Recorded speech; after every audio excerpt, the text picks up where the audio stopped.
guys, it's Gwen. What's up? Welcome back. Today's video is actually a part 2 from my last video. I did a juicy Q&A and I mentioned that I got left for a baby mama. And today I'm not only going to do the part 2, but I'm going to go in the full explanation and story of what happened. So let's get into it. Some background information: I go live almost every single day on YouNow. Someone in my live is like, guest me, so I was like, okay. And I dragged them over, guessed them, and I'm talking to this guy. We're gonna call him Dickhead. So Dickhead and I are talking on live. People are like, y'all are so cute, we ship, blah blah blah. We're like flirting on live. And I had to go, so I was like, yo, like, I gotta go, but here's my Snapchat if anyone wants to add me. And of course, Mr. Dickhead adds me. We start talking for a few hours. We exchange pictures, we exchange information, we talk about each other and ourselves and whatever. Also, I will be putting receipts in this video, multiple receipts throughout the video, so pay close attention. Like I said, he adds me on Snapchat. We're talking on Snapchat for quite a while. I give him my number, and to describe the situation a little bit, he lives in Tennessee. I live in Oregon, so he lives East Coast, I live West Coast. There's about a 2-3 hour time difference. He asked me to FaceTime, so we talk a lot, we're flirting a lot, and like by the end of the night, we're a thing already.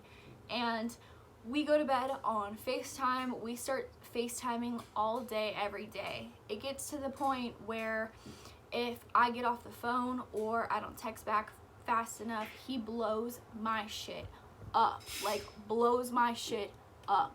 And I will put receipts right here.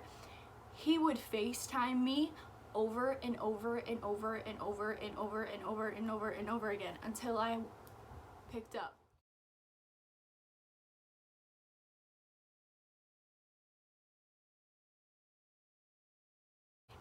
While FaceTiming me over and over and over, he would also send me text after text after text after text after text.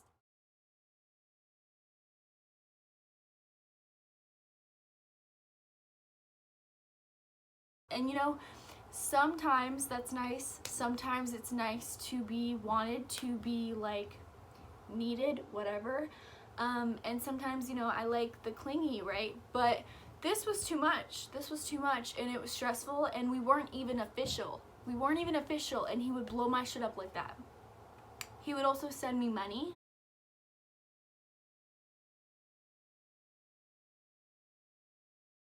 The first thing he was doing while telling me about his son was talking shit about his baby mama, calling her a whale, calling her a hoe, calling her toxic.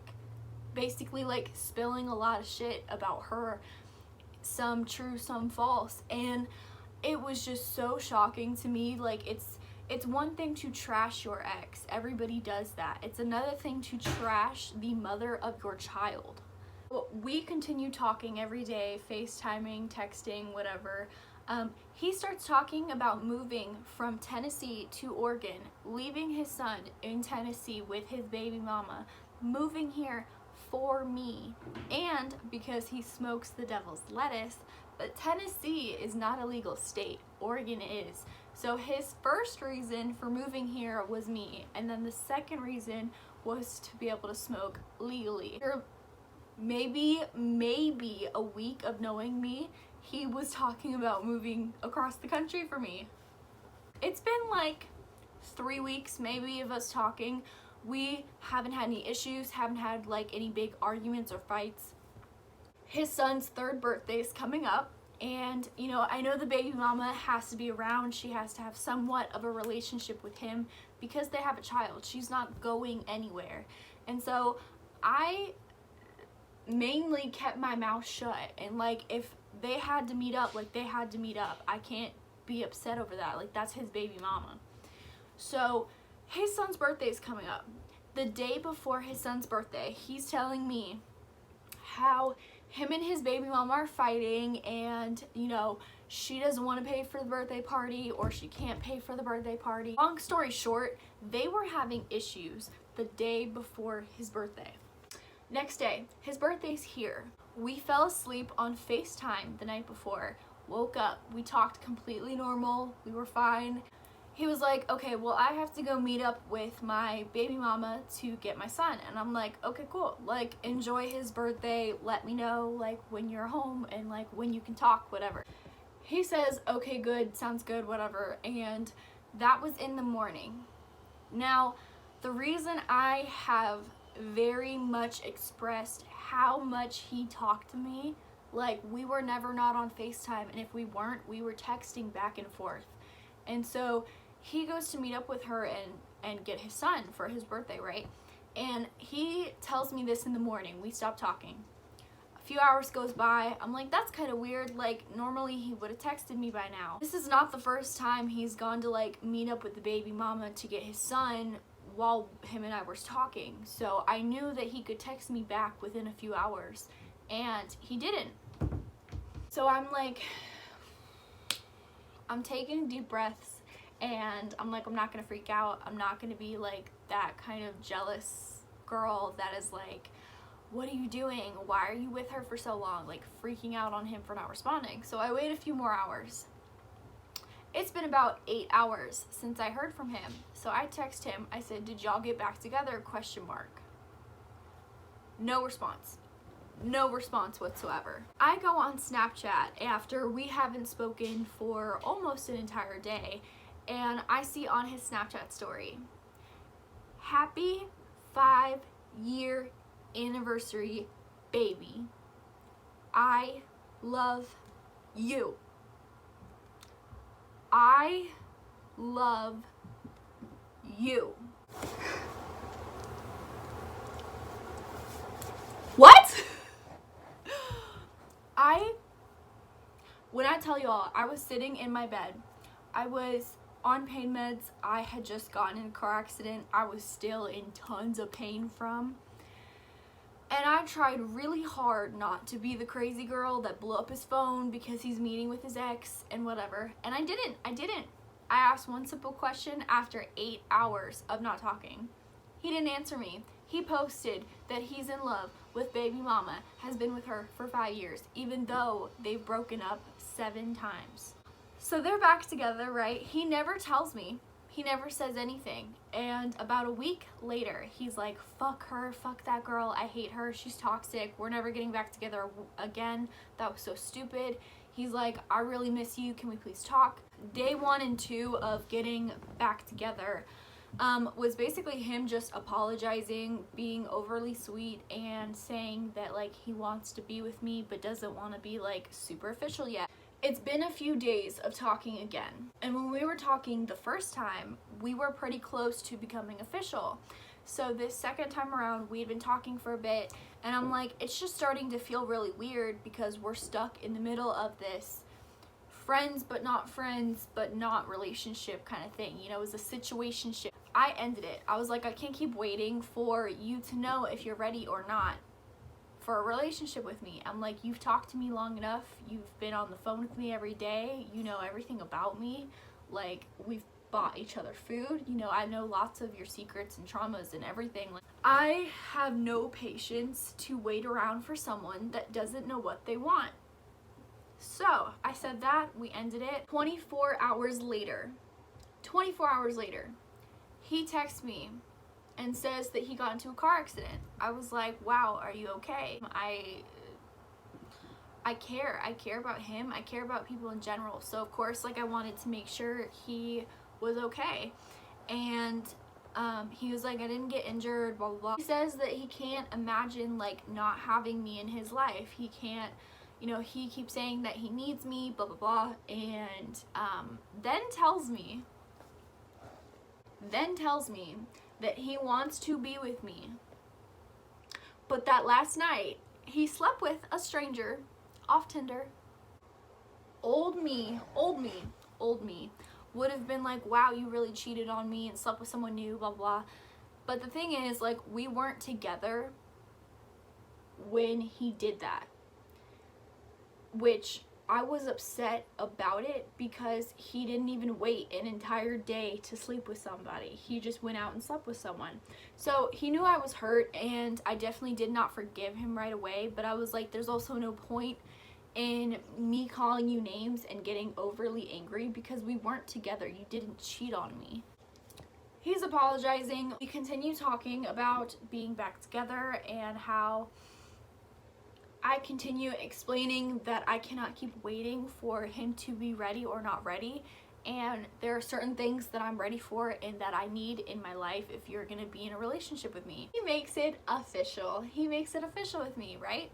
Okay, well, we were doing great. We were fine. We're officially boyfriend and girlfriend.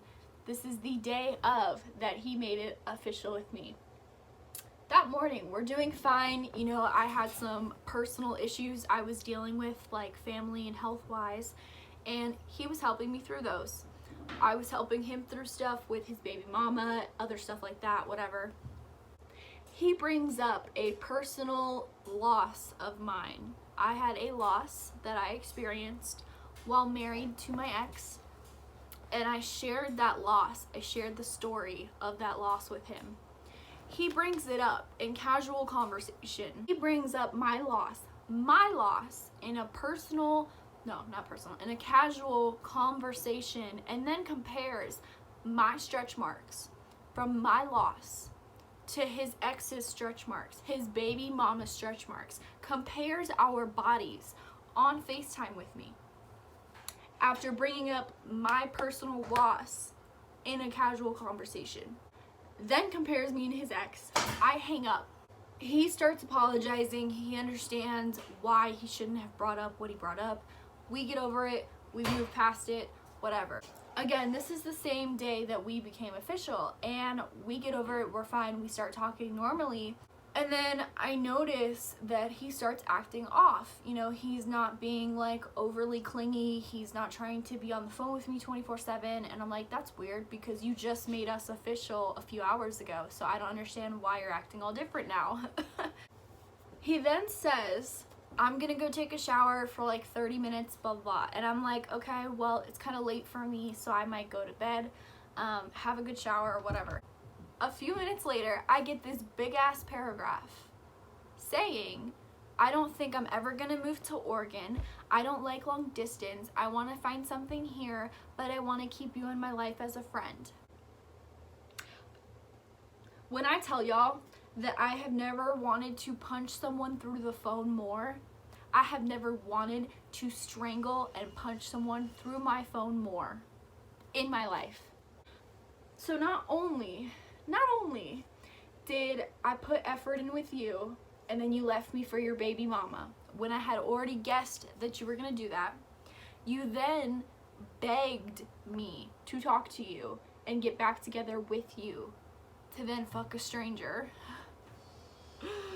And then you convinced me to date you, to be in a relationship with you, and then tell me that the long distance and possibility of you coming to Oregon is never gonna happen.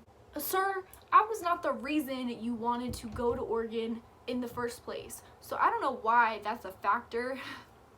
It shouldn't have been a factor. And I think all of his reasons for ending it was bullshit. I think he wanted to go back to the baby mama.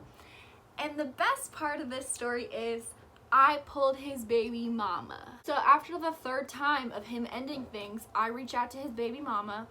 I was like, hey, listen, like, he did a lot of shit to me. I'm not okay with, like, keeping it private anymore. I'd rather expose this kid, because, like, the way he's treated you and I, the way he's talked about you to me, the way he's, like, left me for other people multiple times now, like, it's not okay. His baby mama fully agreed with me. She's like, he's toxic, he doesn't grow up, he's immature, he's dumb as shit. And I was like, yep, he's a dickhead.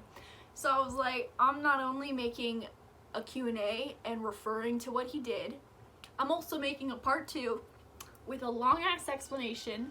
I was like, I won't bring up your son, I won't say his actual name, but I am fully exposing what he said about you, what he said to me, what he did to me, what he did to you. He was like, go for it. And she was like, honestly, can we be friends? And I was like, sure. She was like, can we be friends? Can I have your Snapchat? And I was like, yeah, here's my Snapchat. And I'll put all the receipts throughout the video. You know, I've got screenshots of all the FaceTime calls he did, all of the texts he sent, the money he sent, you know, what he said about the baby mama, you know, what I said to her. I have screenshots and receipts of it all. So I give her my Snapchat, and I believe that day I had already posted like a thirst trap on my story, and she swipes up as soon as she adds me and says that she would date me. Bro, made my damn night. I love the fact that you would date me, because your baby daddy literally tried to date me, left me for you, and now you're saying you date me? I have yet to talk to this guy again. I still talk to the baby mama. We still Snapchat. After telling him that I was gonna go public with it all, I was like, I don't really give a fuck about what you say. I don't really care about your excuses. I don't really care about like why you did what you did. It doesn't really matter to me. I decided to just talk about all this because honestly, like, it's pretty entertaining. It's pretty entertaining, and I just put out a video talking about how it's just my life, how shit just happens to me. And honestly, some of the things I did were naive to get back together with him, thinking that like he wouldn't do it again, or you know, that he had changed or whatever. But he's a shitty person. I hope he sees this. I hope this was an entertaining story time. I love you all so much. Comment down below what you want to see next, like and subscribe, and I'll see you guys next week.